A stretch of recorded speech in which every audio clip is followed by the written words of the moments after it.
What do you get when you cross a know-it-all newspaper columnist with an awkward, unsophisticated everyman? Yeah. Well, I'm just not sure about that right now.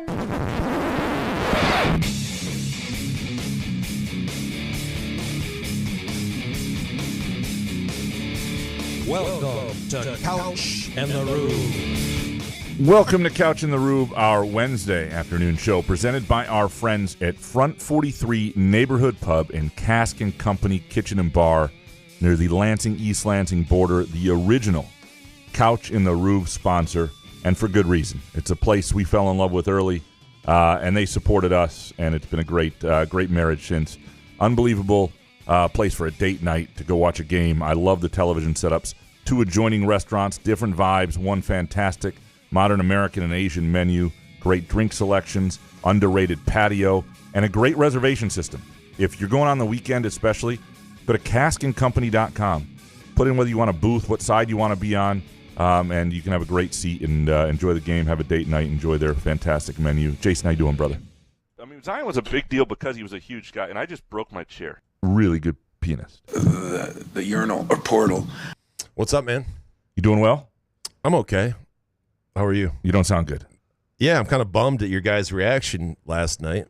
I was trying to text my boys, Harry and Graham, getting me excited. I was working on my Open Championship picks last night. I was really excited about I have an outright winner, a little sprinkle. I thought, I was like, man, I got some good stats to back this up. I'm going to talk these guys into it, fire off a group little text. I get nothing from Harry, and then I get from Graham, I'm ready to get hurt again by a golf major.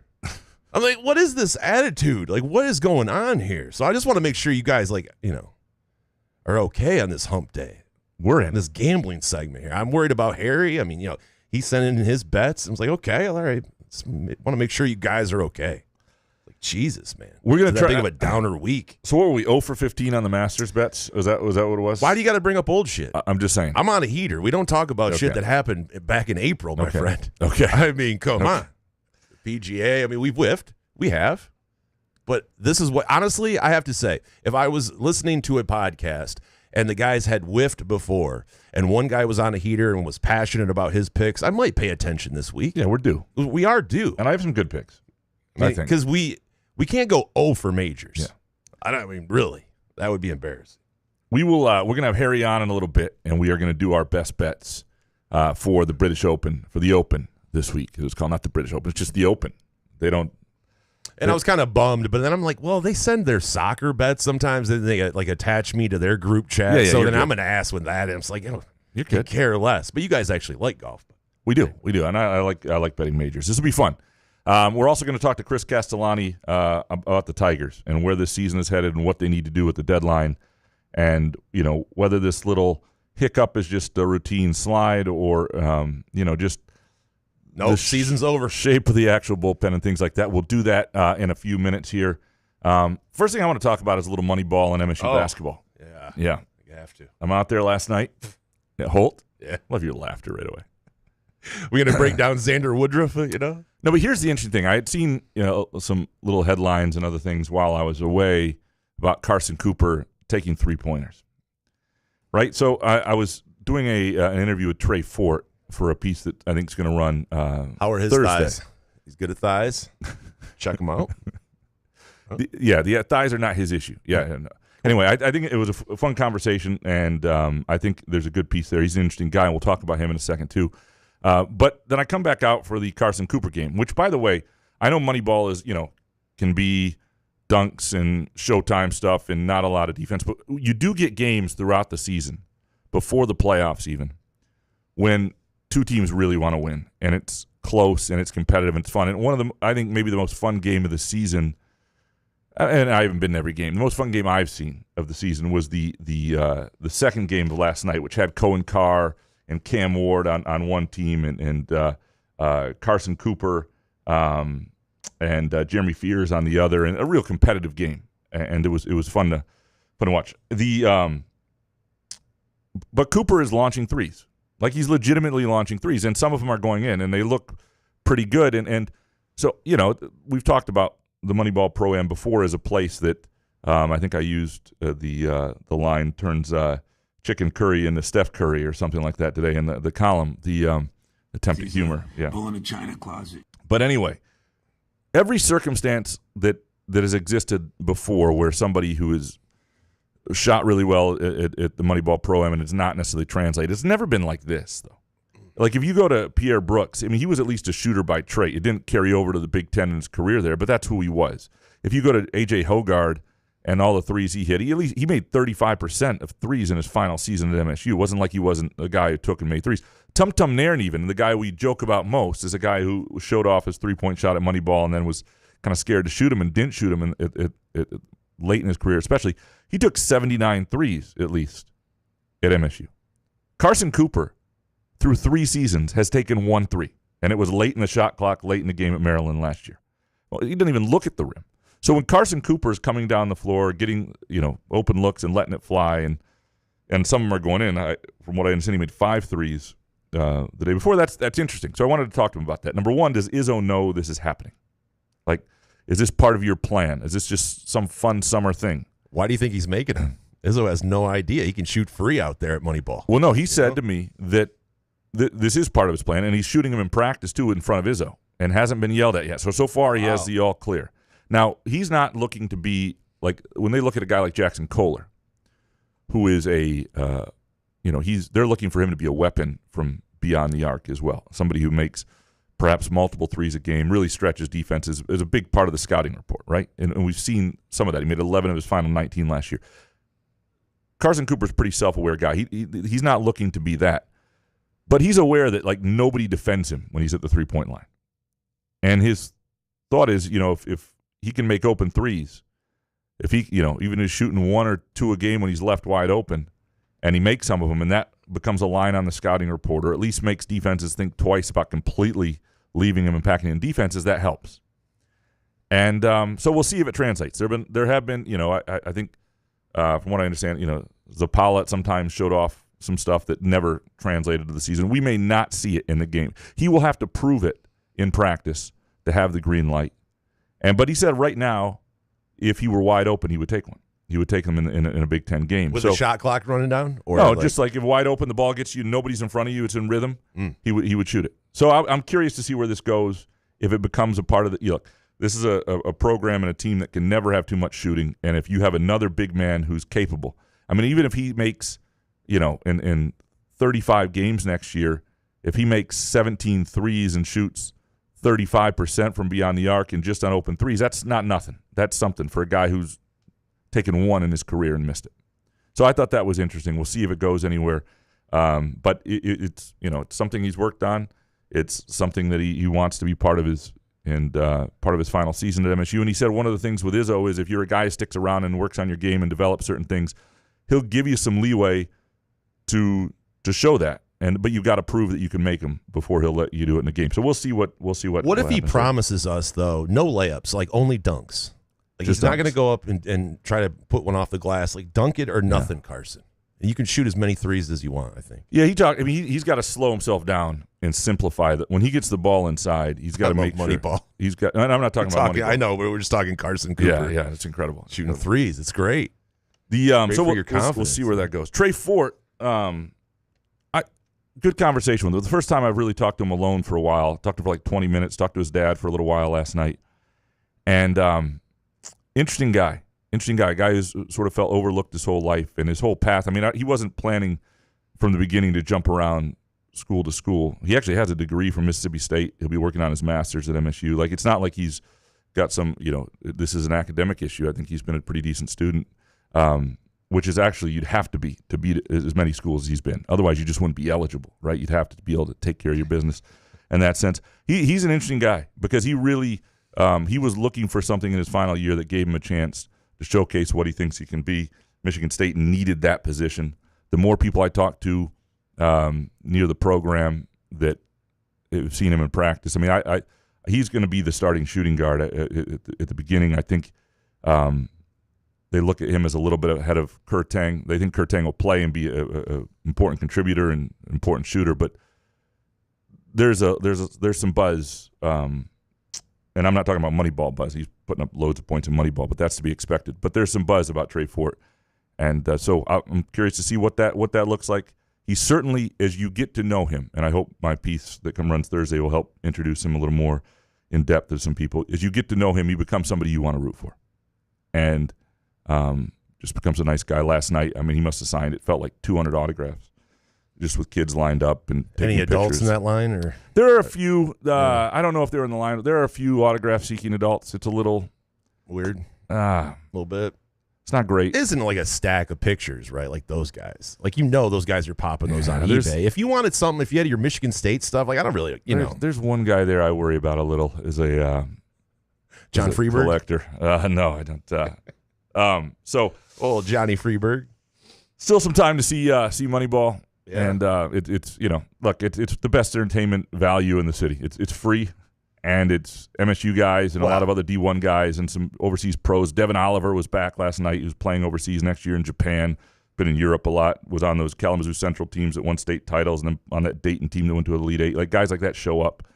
So it'll be it's fun, and you get to see Carson Cooper pull up and shoot threes and think, what the hell's going on here? Pound the bushes. Let's get Chris Castellani on the phone and talk some Tigers.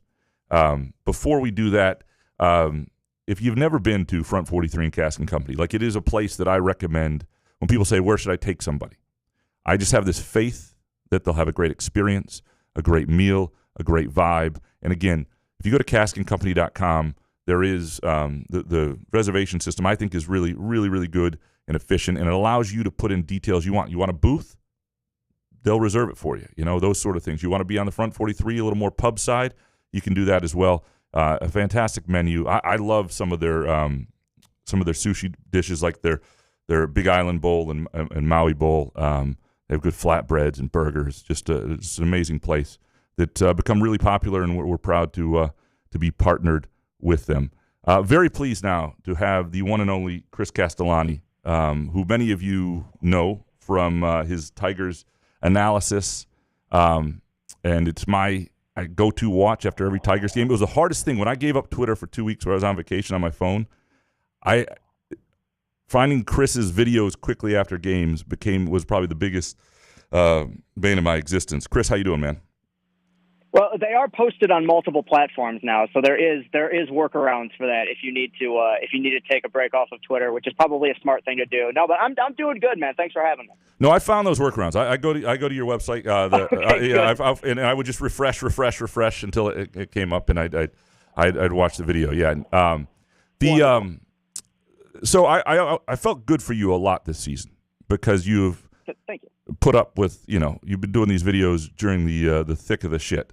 And then obviously the end of last year was a lot of fun. When the team gets good, the small victories become harder to enjoy, right? The expectations change. This is clearly a playoff team unless there's a giant collapse. They should win the division. The question now becomes the next steps. Like, when you look at this team now, and they're not playing really well, but if this is a roster that went into the playoffs, I just have a sense they wouldn't last very long. Like, what's your sense of who they are right now and what they need to do to be a formidable force in October? Yeah, well, I mean, I think my sense of who they are is that they're a really solid team. I think that we've seen them play consistently good baseball really all season. I also think that the weaknesses, the deeper you get into a campaign, sort of shine through a little bit. October is so random, and I know I say that a lot, and it kind of bugs people, but the fact is, like, you're taking the biggest sample size, really, in sports, which is that 162 games, and you cut it down to a week, 2 weeks, where anybody can get hot, anybody can get cold. The way that I look at the team right now is basically a lot of what you said. I think that they're going to win, probably run away with the division. I think that, generally speaking, the process, which is something AJ's talked about, something Scott Harris has talked about, is in a better place than it's been really in my lifetime. They're developing players. Guys have come into their own. You had 6 All-Stars for a reason, right? Like, this has really been kind of a resurgent campaign for some guys that you wanted to take the next step, like Green, and some guys that you didn't expect to take the next step, like Javi or Zach McKinstry. So it's been, major positives in that direction. I think over the last few weeks, and really off and on over the last several months, the weakness that we've noticed is kind of what everybody else has seen, which is the fact that before you turn it over to Will Vest and late in games, this bullpen is vulnerable. And it's just one of those things that, and people have asked me about it because last year, one of the big strengths of this club towards the end of the year was how good their bullpen was. Bullpens are just fragile at the major league level. I mean, coming into the year, I don't think any of us expected Bo Brisky to be sent down or Holton to be as inconsistent or Foley to basically be out the entire season. So it's been frustrating, but I think that so many positives have gone on that you don't ignore the negatives. But I do think that as we get deeper into the season, as this becomes a team that's starting to potentially position themselves as one that could be one of the elite in the American League, the weakness that is the back end of the pen before you get to Vest kind of shines through. Yeah, one of my great frustrations with baseball is that the postseason doesn't reflect the regular season. Like, if I had my way, agreed, everything would be a 7-game series. There'd be one day off in between. It would be very within a series. Like, it would have the feel of a regular season. You'd have to have depth. It would feel a little bit more like a marathon than it does, especially those best of 5s and best of 3s, which you really want to avoid. And one of the things that I think, for a while I kept thinking, well, the Tigers need to think of themselves like in, the who they are as a postseason roster, right? And they're going to be in the playoffs when you start to look at the situation. But really, you want to be one of the top 2 division winners in the American League that get you out of that first round of games, and that's a little more perilous. Like, there's other teams have struggled. We're seeing the Yankees struggle. But they need to keep winning and keep playing well to be one of those teams. I think one of the hard things also when we've sort of watched the Tigers, we watch the farm system and the prospects become. You want to see a lot of these guys, but the other reality is if you're going to, and you've talked about this on your videos, if you're going to trade and get somebody back of value in that bullpen, a swing and miss guy, those guys aren't necessarily cheap. Like, you're going to lose somebody, and being prepared for that, and the balance of, developing for the future, but saying this team has earned the right to go for it now. To what lengths would you go to improve the roster right now, and what do you think they need? Okay, so it's interesting you bring this up, and I think I'm glad the Tigers are in this position because it speaks to something that I've brought up several times, which is I think as a whole, the discourse around trade deadlines in baseball has changed a lot. I think going back to the days when we had Dombrowski and kind of that 2005 to 2015 era, I think that teams were more willing to give up anything to acquire anything. I mean, there's a guy on the team, Tigers right now, Gleyber Torres, who was traded from the Cubs for less than half a year of Aroldis Chapman. I mean, this was less than a decade ago.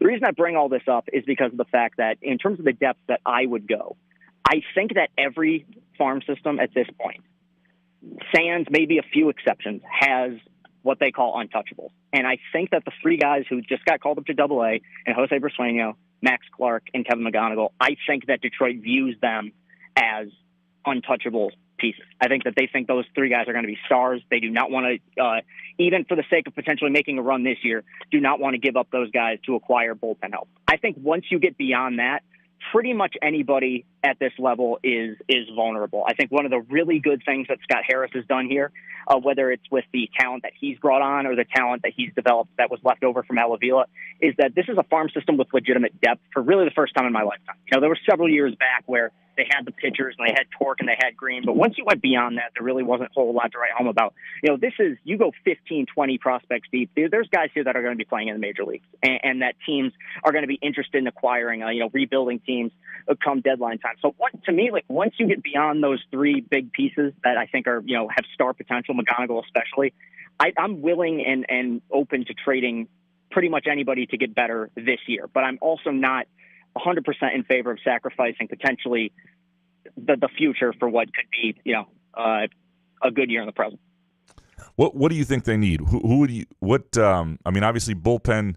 Like, is it one arm? Is it 2? Is it do you do anything? I mean, Parker Meadows struggles. I mean, they've got outfield depth. I mean, but do they need to? I mean, there are a lot of things to consider. What would you go get? Or try to.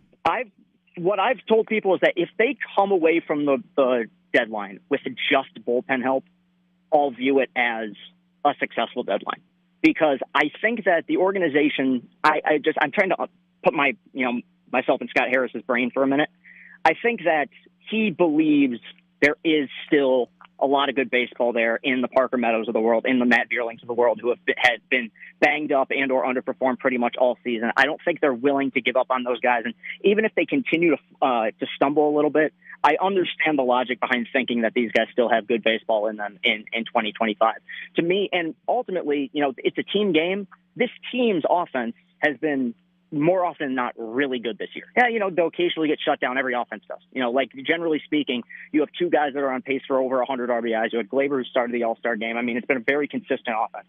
Starting pitching, look, obviously you go beyond Skubal. You had a really good year from Mize. I think Olsen's starting to get it back, coming back from injury. I just think that the biggest weakness that exists, and we've seen it here when the Tigers were big spenders with Dombrowski, is that, maybe you have a solid closer, and I do think you have a good high leverage guy in Vest, but once you go beyond that, I think two arms. Like, if you go beyond that, I'm not going to complain about three.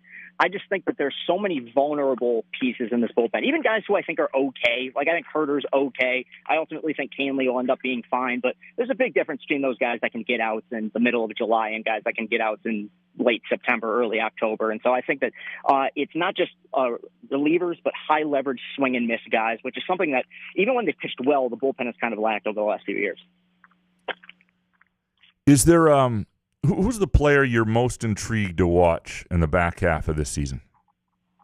I've been a big believer in Colt Keith for a while, and I think that there's this weird thing with it's like this with all fan bases, but I think Colt Keith kind of got put in the doghouse because of some defensive misplays in the early part of the season. When you look at his numbers compared to a year ago, and he's only 23 years old. He's a really young player. This is a guy that for the better part of almost 3 months has been one of the better hitters in the American League, kind of quietly OPS around 880. For some reason, in his first 2 years here, he's been awful in April. He just can't hit in April. Once he gets beyond that, he's been really good. I do think that things have sort of settled down. There was a lot of defensive repositioning with Torque losing his job, Torque getting his job back. Colt gets moved to first, then he gets put back in second, makes a few mistakes.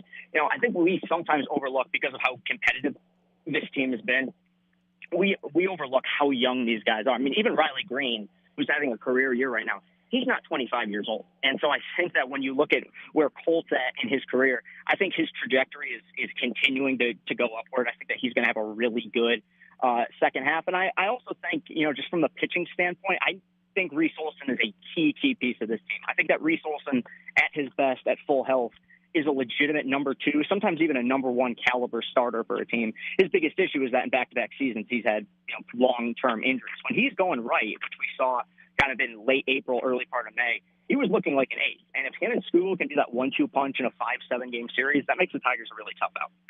What do you think has happened to Parker Meadows? I mean, obviously the injury, and it's hard to come back from these things, but he was just such a difference maker. You could argue he was the difference maker last year.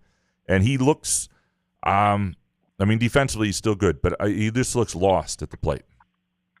Yeah, I wish I could give you a better answer, because I think him and Vierling are kind of in similar spots, but I view Vierling as more so. I don't think he's healthy at all. And I think when it's a shoulder issue like that, a guy who's been pretty consistent for you, struggling as much as he has, I'm more inclined to chalk up to injury. With Parker, it's kind of a reflection of what his career has been, even going back to the minors, which is you look at this player and you say, this guy has all the tools. He's tall, he's really athletic, he's fast, he's a good defender, he can throw, he can hit for power.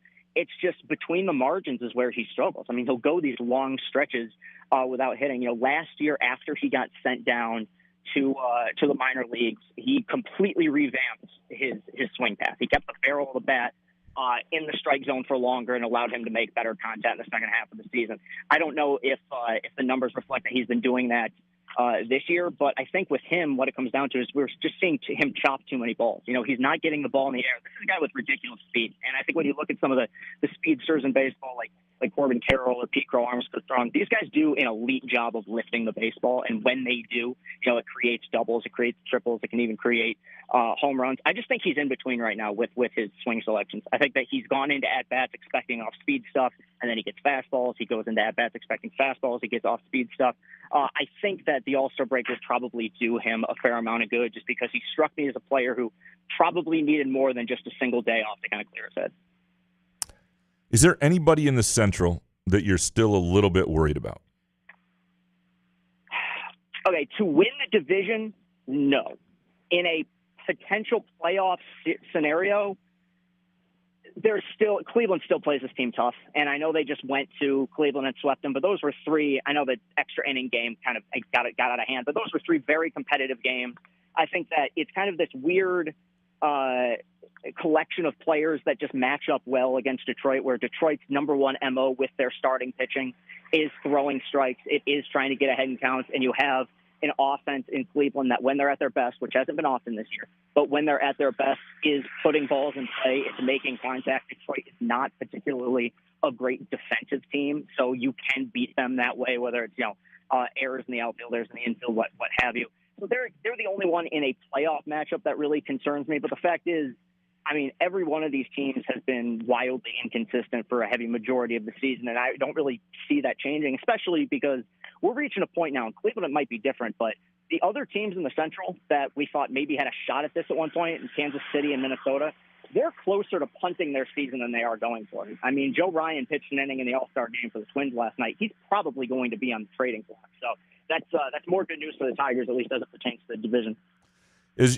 Lastly, as you look around the American League, I talked about those other two division winners you want to finish ahead of. They're, couple 2.5 over the Astros, I think, right now, and maybe 3.5 over the Blue Jays. And then you got the Yankees who've struggled, but they're the Yankees. They're right there.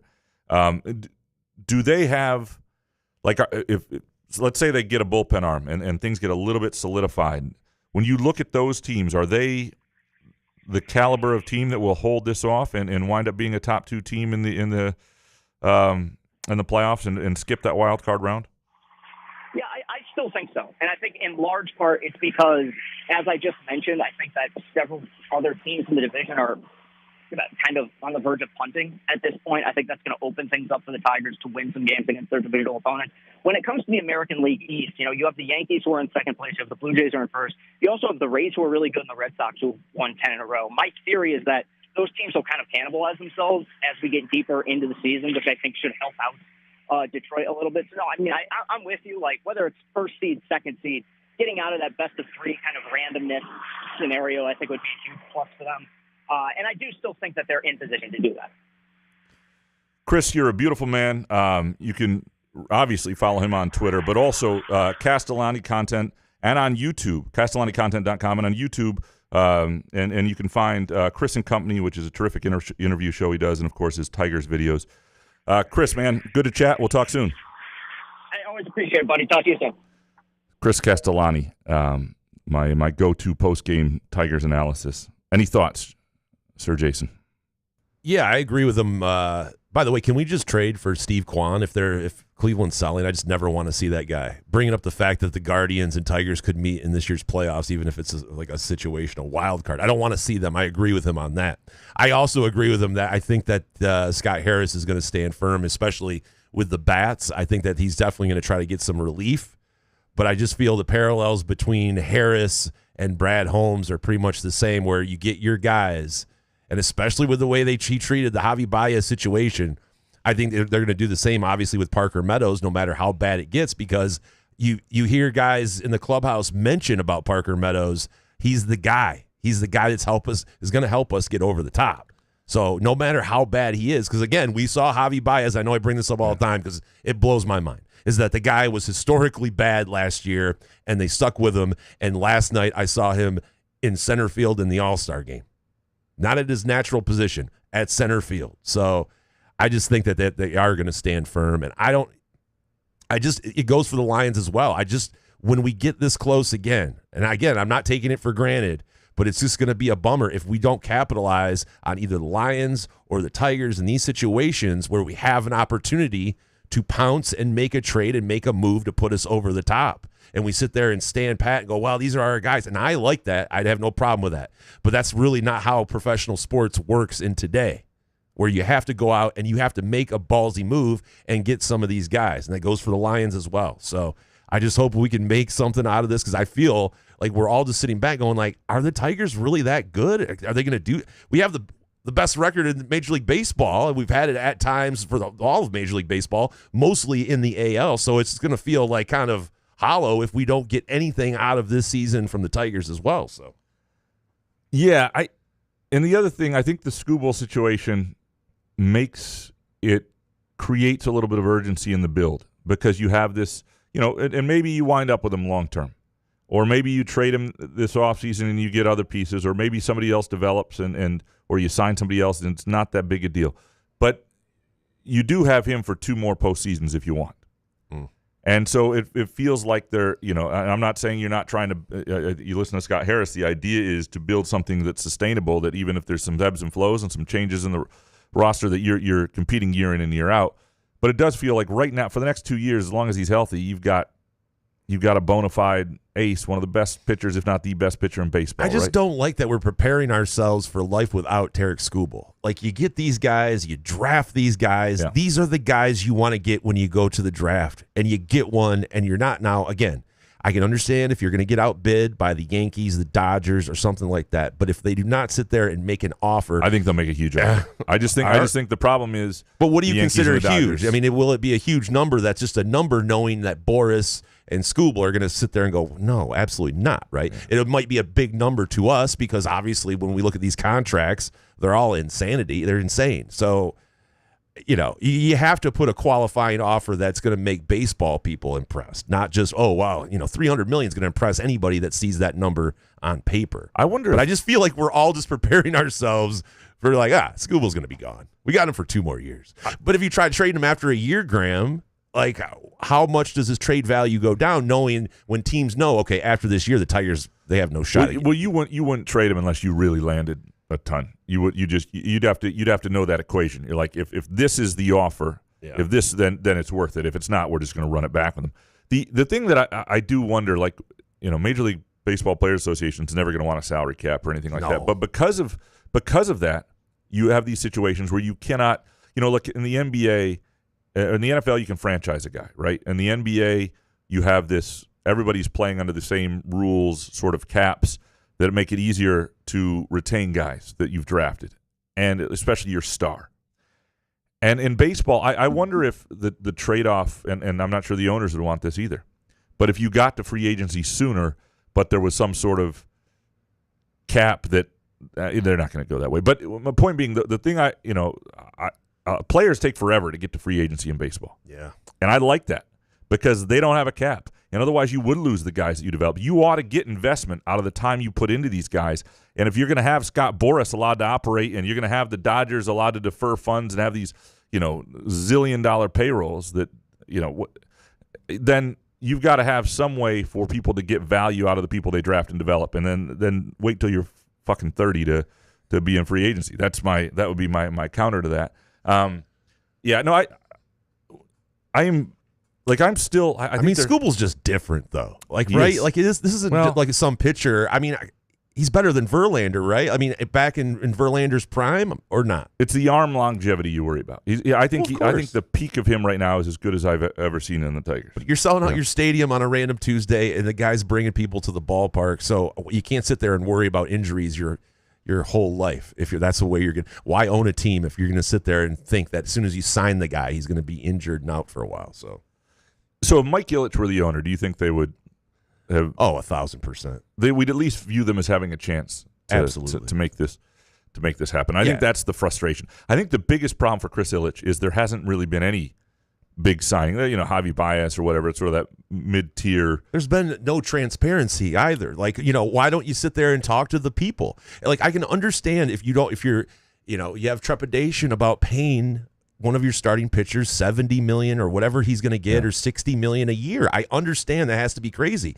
but we have to, as a fan base, know where we stand. I think. Well, I just think it's just kind of crazy that the ownership is going to sit there and like string us along. Like, let us know. But is that's not good negotiation? Absolutely not. I'm just talking about, I'm being selfish as a fan. Like, I just want to know so I can sit there and go, like, come on, are we going to sit there and buy into this? Or, and of course, why would ownership say that? They're going to come out like, well, we don't want to be really competitive, and then no one's going to go to games. I get that. I'm just being a dumb fan and would like at least a little bit more transparency. Maybe not coming out and saying all the way out there of like, oh, no, we're only going to spend this amount of money a year.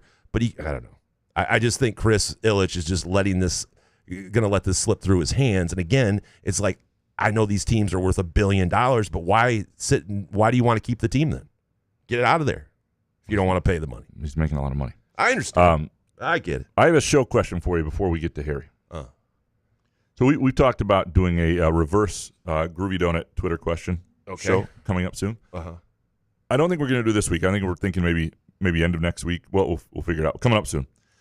Would you want to do, and we should probably talk about this off this year, but this doesn't make great podcasting. Yeah. But would you want to do the whole show, or sometimes we split it up where it's like half? Oh, we could split it up. I'm sure people would have a question or two. Like if there's some Michigan State stuff, football coming up. I don't care. Okay. No, listen.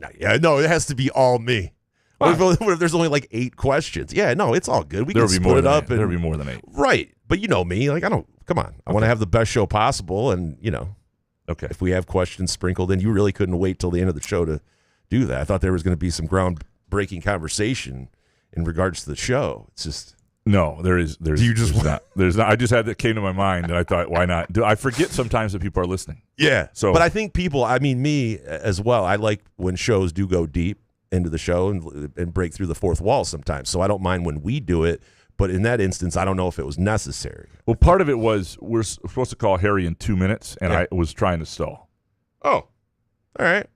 Yeah, we can take a break. I mean, we can. Let's do that. Okay, that's probably better for people. Got 1,000 shows we've done. We'll take a quick break here, come back, and give our see if we can do better with our golf bets at the British Open with the great Harry Gagnon. Couch in the Rube, our Wednesday afternoon show presented by our friends at Front 43 Neighborhood Pub and Cask & Company Kitchen and Bar. Firekeepers Online Casino and Sportsbook is the site to play from your phone, tablet, or laptop. Get in on all the football action with pre- and in-game wagering. There's showdowns every week in football that you can't miss. Plus, the college and pro hoops are red hot, and the pucks are cool. Get your first casino deposit and sports wager matched up to $500 each. Terms and conditions apply. Must be 21 or older and located in Michigan. Gambling problem? Call the Michigan Problem Gambling Helpline at 1-800-270-7117.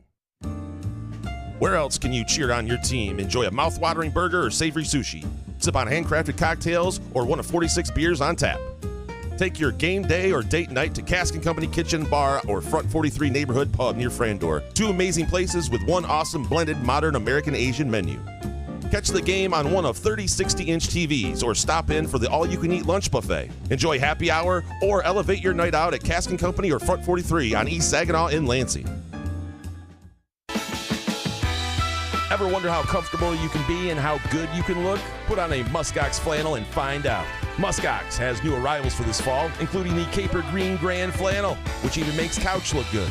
Muskox is a Detroit-based flannel company that creates soft and durable flannels made to last a lifetime. They become a great partner with Couch in the Rube, not just because they make us look good and feel good, but because they're good people too, and a socially conscious company. For every $100 purchase, $10 is donated to the Alaska Wildlife Conservation. Muskox flannels are designed with 100% cotton that is ethically sourced and double brushed for softness. Feel the quality and comfort of a Muskox flannel by ordering at GoMuskox.com, where Couch in the Rube listeners can enjoy $15 off their flannel purchase with the promo code HOFF. Come enjoy irresistible, award-winning, handcrafted donuts and locally roasted coffee at Groovy Donuts. Surprise your family or coworkers with special holiday designs and flavors, or put the perfect finishing touch on an event with a custom order. Birthdays, weddings, gender reveals, our friends at Groovy Donuts are your answer. Experience the Groovy Donuts difference for yourself on Lake Lansing Road in East Lansing or in Williamston. Get more information or place an order at groovydonuts.com. Find Couch in the Rube podcasts on Spreaker, iTunes, iHeartRadio, Spotify, YouTube, Facebook, Google Podcasts, CastBox, and the Rube's favorite podcast addict.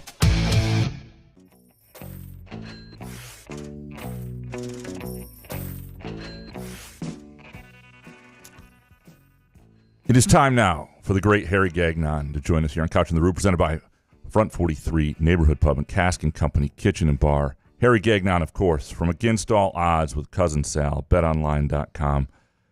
Harry, how you doing, brother? Hey, what's up, guys? How you guys doing? Doing well. We're apprehensive about golf bets, but no, we're not. You are. Jason, I'm apprehensive. I'm not. Because every time we get to a major, I tell myself I'm not going to overdo it. I overdo it and regret it. You have 15 outright winners. That's the problem. Yep, 100%. You got to sprinkle around top 20s, top 30s, top 40s. That's what I learned in my first full year of golf gambling. It's been fun. This is only your first full year? You doing every week? Okay. Like I stopped betting baseball. Like I'm full in on golf betting right now. Okay. Yeah. Okay, that's everything's pused to the side. I'm telling you. By the way, guys, speaking of baseball, I've heard and I've been looking in last night's All-Star game. It depends on where you made the wager.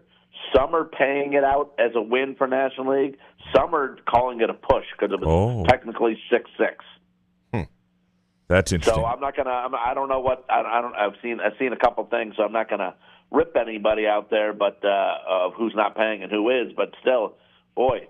Well, the key is shady. Yeah, but how do you not pay that though? Well, to me, the key is if are you also not taking people's money when they lost that because of the home run? I mean, that's the key. Yeah. I mean, right. You can't. It's got to be a push all the way around. If it is, right. And they knew the rules before. I mean, I didn't know that they were going to go to swings at the end or whatever, but I'm sure the betting public maybe knew, or people that were making the bets or the bookmakers knew what the rules were going to be for this instance, I guess. Yeah, it's one of my great frustrations with baseball. There's inconsistency. Like, soccer, Harry, it's after 90 minutes, right? It's the regular time. The bet is the bet. And in baseball, extra innings can kill an under. It was a Tigers game that was 1-1 going into extra innings, and I had under 7.5 and somehow lost, recently. I mean, that's the type of stuff. Just. And Harry, as a former bookmaker guy, isn't it better just to pay out unless the handle's too high, right? Just to pay out so the reputation. If you don't pay out, people are going to go F these people. I'm not playing with them anymore. Sure. But boy, I mean, this was a different. Yeah, absolutely. But this was still it didn't even dawn on me and then National League won and then I thought, and then all of a sudden, wham! You get hit with this. You see these messages on Twitter and some people texting me I didn't win and what's going on? Why didn't they? It's baseball. Listen, that's another thing too. Working in the books for all those years in Las Vegas, out of all the sports, all the major sports, when it comes to gambling, baseball by far, like you mentioned, Graham, a little bit. Baseball by far has the most technicality rules when it comes to paying out and paying or not paying out of any sport, and no one's even close. So these sort of things drive me nuts. I had a soccer bet, a French league, Ligue 1 soccer bet, right? And I had a goal scoring bet, and it was a guy to score twice. Peacock. And he scored twice, huge odds, right? Just tremendous. But the game got abandoned because the crowd got so angry on the opposing fan or the visiting fans that they couldn't continue. They suspended the game, and the book's rules are if there's not a completed game, then it doesn't count. Even though he had already scored, and they ruled it a win, and he had already scored the 2 goals. They do these technicalities to screw you. Conspiracy theory. Yeah, it's not. Mm-hmm. It's not. Yeah, I feel like the book was there to. They were part of some hooligans that way. Part of the Marseille crowd. Well, I swear to God, Graham, I was just going to say the game happened to be in Marseille. It was Marseille, yeah, of course, yeah, freaking Marseille, yeah. It's that's where I went for Springsteen, and people in the neighborhood said, "Be careful, it's a shady town, it's a shady area. Be careful and make sure your wallet is in your pocket." That's what people were telling us. Freaking Marseille. All right, well, Marseille. Who's messing with Harry though? That's true. I wouldn't mess. If you don't know, yeah, that's true. Yeah. I wouldn't. Yeah, Harry. I feel you can walk anywhere, dude. Has anybody ever threatened to kick your ass without really knowing you, Harry? No, not really. I guess not. I don't All right. know. How about the people that do know you? Cousin Sal, you ever threatened to bitch? Different story. Oh, fantastic. All right. Well, let's move across the English Channel, and get to some golf, British Open golf bets. And maybe we'll go around again and do. I know Harry's got like 3 golf bets he likes, and I've got a couple. So why don't Jason? I've got 3. You're so amped up. I'm amped. You do one of yours. Harry will do one of his. I'll do one of mine. I got 3 different things, and we'll go around like that.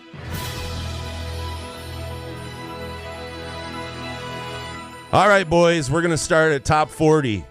My boy Sepp Straka. Top 3 on tour and shots gained total. T7 last week at the Scottish Open. Looks like the game's in form. Has a couple wins on tour this year. Sepp is my boy.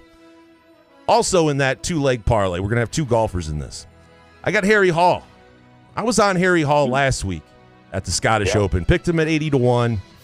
After the first 2 rounds was T2 going into the weekend until he puked on his dick in round 3 and finished T35. It was pretty bad that 3rd round, Harry. But you know what? He still finished T35, and that putter's too good not to get a top 40 finish there. That top 40 for those 2 golfers, Sepp Straka and Harry Hall, pays plus 214. Top 40 finish. Nice. I love that. What do you got, Harry? How about this one to start? Top senior. I'm going to go Padraig Harrington at plus 240 now. Obviously, Padraig is going to have a big fan backing here with it being where it's at Portrush. He's a 2-time Open champ. At 53 years old, he usually dominates the Champions or the Senior Tour. But when he plays the PGA Tour, he can still get it done. He made the cut last week in Scotland. He's made the Open cut 2 of the last 3 years. He finished actually 22nd at 52 last year, 22nd here at the Open. Only has to beat 6 other guys. I'm a little concerned about him beating Stuart Sink because Sink, obviously, an Open champion as well. He's been great in the Champions Tour also. So I'm a little worried about Stuart Sink. Not really worried about Phil Mickelson. His game just isn't there anymore. It doesn't seem like so. Again, Padraig Harrington at plus 240, top senior, who still plays on the PGA Tour from time to time, still gets it done. I'm going to take Padraig at plus 240, top senior. Yeah, I like it. All right, to miss the cut, one of my favorite bets. Yep. Dustin Johnson, minus 120. That's solo bet, huh? Solo bet on Dustin Johnson. What about Bryson? That's what I was thinking. A little parlay there. What is Bryson now? I was looking at Bryson earlier. Bryson is at plus 230. Ooh, to miss the cut. That's not bad. I do like the way. I do actually like that. Let's go. And Justin Thomas plus 155. Actually, let's change that up. Forget Dustin. DeChambeau and Justin Thomas to miss the cut, and maybe sprinkle it in a little bit of a parlay.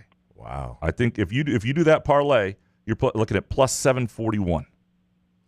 See, I think you're on the right path, though, with Dustin Johnson and Bryson DeChambeau. Yeah, I like that a little bit better because I still like JT. I understand his game's not as sharp as it can be, Harry, but, I think JT is a guy that can pour it on. Whereas Johnson, I think there's no way he makes the cut. With that number of Bryson DeChambeau. It's close to even money on Dustin. Yeah, it's not bad. Minus 120, I like it a lot. What's your next pick?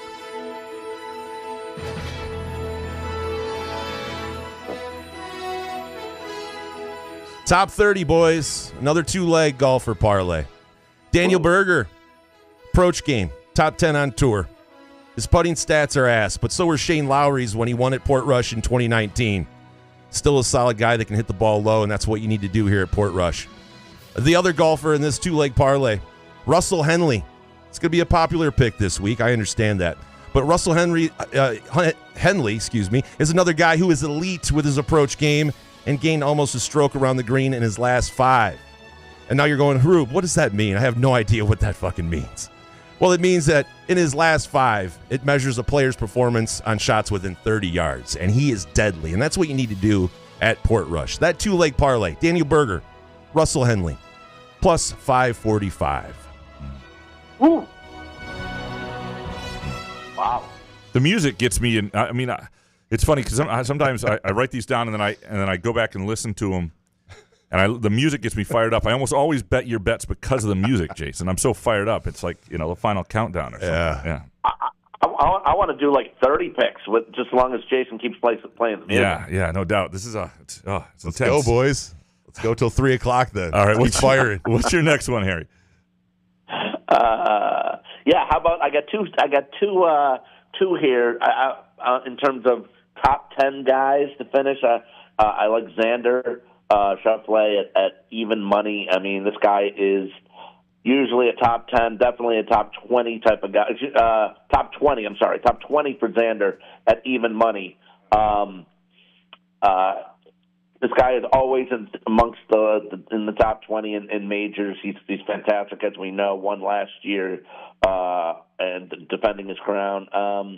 And again, fantastic week last week too, finishing the top 25, top 15 in Scotland. So top 20 for even money, and the top 10. I'll take a shot with Robert McIntyre at 3-1, top 10. Now, he won the Scottish Open last year in his own country, but this year he barely made the cut. Played well, a little bit better on Saturday, Sunday, but wasn't what he expected. I think he bounces back this week.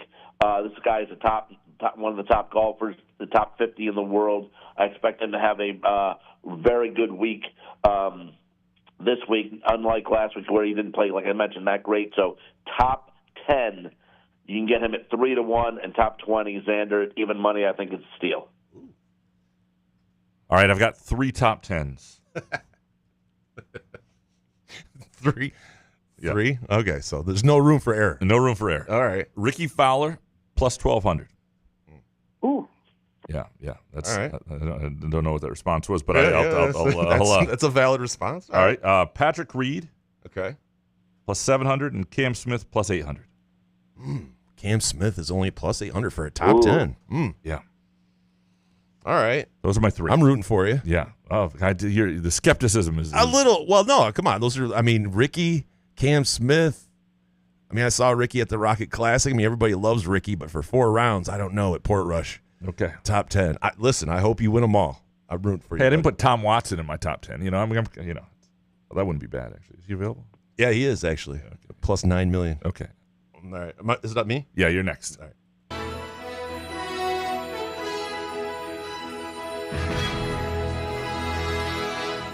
All right, boys. I'm giving an outright winner. And you could also get him at top 10. Graham likes those at plus 400.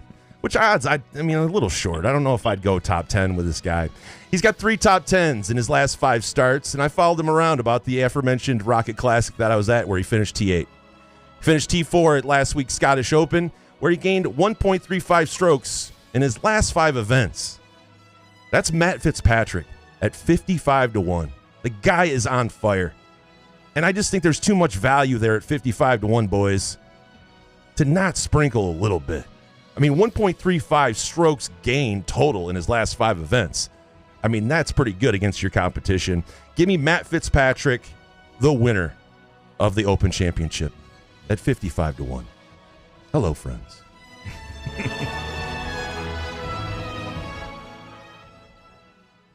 All right, Harry, what do you have? I don't mind Fitzpatrick. I had him last week, by the way. Couldn't get it done because Gotterup just didn't go away. It was pretty amazing. But, Fitzpatrick, not a great start to the season, but he's been playing a lot better lately. I kind of like that, Jay. Definitely worth a sprinkle. Look, guys, at plus 450, I'm going to take Scheffler. I know it's, easy to take Scheffler, but I'm taking him at 450. Look, and despite watching last week and all, and despite him finishing in the top 10 last week in Scotland and shot in the 60s in all 4 rounds, he looked like he was just really kind of going through the motions and working on a lot of his game to be really ready for this week. He's currently first in scoring average, strokes gained, second in scrambling, which is going to be huge this week for him. He's finished in the top 10. Finished in the top 10 in the last year's Open Championship, and has a remarkable 10 straight top 10 finishes this year, where in those 10 events he is a whopping minus 116 under par. I know this might be the boring pick, but I think it's the pick that makes the most sense. Scheffler at plus 450 to win it. See, I don't think it's a boring pick at all because with these short odds, Harry, I mean, you have to make a choice. And by the way, it's not a bad thing to take Scotty Scheffler. And I think at plus 450, I mean, I saw some books at 550 or maybe 6-1. You could get it some other places. But why not? You know, if that's what you're comfortable with. I mean, Scheffler, like you said, was kind of playing through the motions because do you really want to win the Scottish Open before the Open? Are you going to go back-to-back on those things? So. Right. Yeah, Scheffler. I like it. I'm sure I will be on Scheffler to some degree. It's just because I want to win. Top 10. Yeah. Well, no. What if you bet 10 golfers and all 10 placed? Ooh. That would be legendary. Legendary. Yeah. A lot of big sweat on Sunday. All right, I've got 3 long shots to win outright. Whoa. That I like. And I'll have Scheffler. Listen to Couch. Yeah. All right. He's sprinkling. I like Alberg. Ludwig. Nice. Yeah, plus 2,500. Mm-hmm. Morikawa, plus 3,300. And give me a little Spieth at plus 55. Ooh. Give me a little Spieth. How's that neck? I need to know. A lot of value. I would love a piece of Spieth. Yeah. I think I need to see it, though. I got to see at least the first, second round right here. And I think we mentioned this last time when we went over the golf. I got to see it out of Morikawa now because so many people, everyone jumps on Morikawa. He doesn't finish on the weekends. It's been so long. I got to see him get it done on the weekend before I take him again. Personally, that's me. Especially with all the caddy stuff going on, and he's mad at the media. So. Who's at fault? Who's the jerk? Who's not? I don't know. A lot of question marks. You're right, Jay. Yeah, these will be $5 cheapo bets, long shots. You don't have to explain. Yeah. Just listen. Have a little something. You're talking to 2 degenerate MFers here, dude. What are you talking? I'm just saying. Well, part of it. Me and Jay don't judge. Yeah, dude. Well, part of it is, even if so once I've said the bet out loud, to not take it if they won, I couldn't live with myself. So you have to now take a little something. You have to sprinkle on. So you slightly. didn't want it. You bullied yourself into having to bet money on these. You didn't have to go like the last round of betting to fire those. Yeah, well, I did. I like the outright winner. I mean, I'm with Harry on the Morikawa thing, but your other picks, I'm rooting for you. All right, let's go. Yeah. Appreciate Let's go, that. Ricky. Top 10. Any other golf from anybody before? Nope, I'm out. That was it. Well, that's my good. pick. I think that was a little more modest from us from compared to It says the guy that had 10 bets. Wow, that's a little modest. Shit happens. Harry, you have a couple things to discuss. Some over-unders in the NFL and college football. We are getting to that place, and a best division conference bet as well in the NFL. Let's start with the college. You like Oregon and the under in college football. I do like, on Against All Odds, I gave this out last night. Against All Odds podcast is out there today. It's out there now you can find it on Twitter and find it on Spotify and all your favorite podcast networks where you find your podcasts. I do like Oregon under 10.5 wins. You got to lay a bit of a price here, guys, at minus 144. But I think the Ducks in their second year in this rugged Big Ten, it's not going to be as fun as it was in year one. No more Dylan Gabriel at quarterback. And currently on the Oregon roster, they didn't get anybody, transfer portal-wise like they did when they got Gabriel a year ago. They've got 5 quarterbacks currently on their roster who have taken a grand total of 21 snaps in college football combined. Their leading rusher, Jordan James, who had 1,300 yards and 15 touchdowns last year, is now a San Francisco 49er. Their top 2 receivers, Tez Johnson and Trayshawn Holden, are also in the NFL. Plus, defensively, the Ducks had 12 interceptions last year. Half of those were from players that are also now moved on to the NFL. Schedule-wise, they do avoid Ohio State and Michigan, but still have to play at Iowa, and Iowa still has Cade McNamara and Penn State on the road, and Happy Valley, who definitely owes them from last year's Big Ten title game. That means they'd have to win all the rest of their games and one of those 2 games to get to 11. I just don't see it with not the experience at quarterback. I like Oregon under 10.5 wins. It's interesting because their schedule is really did them a lot of favors. Like they get the rivalry game with Oregon State's at home. Oklahoma State, which it'd be interesting to see what they are early on. I believe. Before you continue, Graham, I will say that Oklahoma State game, it is in Eugene, but Bowman, who's a very good quarterback, and you look at his numbers at Oklahoma State, he's still there. So they have a quarterback that they can trust at Oklahoma State, where in Eugene, not so much. Yeah, and there's some, Northwestern on the road, real, easy game. They get Indiana, Wisconsin at home. Iowa is on the road. At the end of the year, they get Washington on the road, and I don't know what Washington will be in a bounce-back year, so that's interesting. And if Penn State is as good as they think, and on the road having a night game on September 27th at Penn State, like that, to me, whatever you have to look at that game specific too. If they lose that game, there's a pretty good chance they're going to drop something somewhere else. They keep having to go east. They got to go to Rutgers. They have a stretch of where they're, you go to Rutgers all the way on the East Coast. You're back. Then you go to Iowa. And I guess they got like 6 bye weeks in here. But you know what I mean. I don't hate the bet. I'm a little nervous about it just because. To me, it means trusting Penn State. But Penn State at night in a whiteout on September 27th, I don't hate it. You also like the Colts under this year. I do. I like them under 7.5. I mean, they did win 8 last year, but I'll tell you what. First, guys, I think they have an extremely tough schedule outside of their division. They have to play the AFC West, who had 3 teams with 10-plus wins, and the NFC West, who had 3 teams with 8-plus wins, and the only one that didn't was San Francisco, and that's because they just had so many injuries. I think Jonathan Taylor is terrific when he does play, but he's missed 16 games over the past 3 years, and if he's out in the offense, it's definitely MIA. And whether at quarterback it's Daniel Jones or Anthony Richardson over the years, a couple of years, guys, I think in talking about NFL and going over the games, I think you guys definitely know that I think both suck. I really do. Jones has never had a completion percentage season of higher than 67. In his last 3 full seasons with the Giants, only 25 total touchdown passes while he's had 19 turnovers. And I've never understood people pumping up Richardson. He's awful. He makes terrible decisions. Only played 1 year, really, at Florida where his numbers were okay, 17 touchdowns, 9 interceptions. But last year he played 11 games with the Colts. He had 1 game, guys, 1 game where he had over 212 yards passing. And for the season, he had a completion percentage of 47%. 47%. He had more picks than touchdowns. So, and look, when you have that makes wide receivers Pittman and Pierce not scary to any secondaries.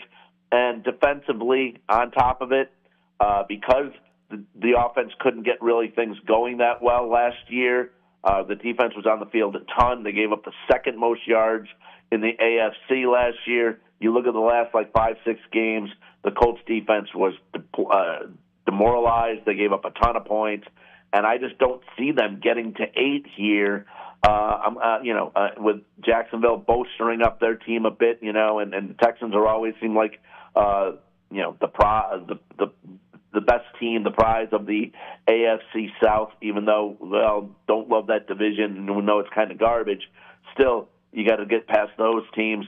Titans are actually supposed to be better. I'm going Colts under 7.5.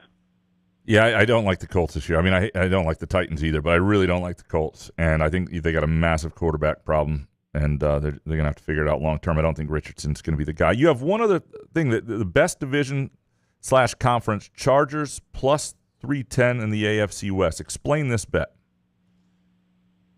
Yeah, I got the Chargers at plus 310 to win the AFC West. Now, look, it's been way too long since somebody has topped the Big Tomato and Kermit, and the Chargers are the team to do it, I think, in 2025. Your hatred for the Chiefs knows no bounds. And love for Harbaugh. Yeah.